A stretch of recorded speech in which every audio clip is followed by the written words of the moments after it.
The Prophet Muhammad, peace be upon him, stated that whoever slaughters before the prayer should offer another animal as a substitute, and whoever does not slaughter before the prayer should do so in the name of Allah. It is always recommended to perform the sacrifice after the Eid prayer. For daily readings of Hadith, make sure to follow us.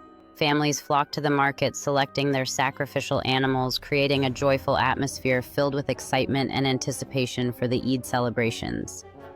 Once the ritual is complete, families come together to share a meal, celebrating the spirit of unity and gratitude during this blessed time. Children fill the air with laughter as they fly kites, embodying the essence of joy that comes with the Eid celebrations.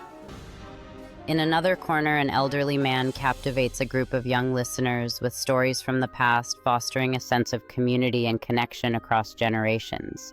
As the sun sets, the streets come alive with families dressed in their finest attire, cherishing moments spent together in celebration. Meanwhile, gifts are lovingly placed under the festive table, representing the joyous spirit of giving that defines the essence of Eid.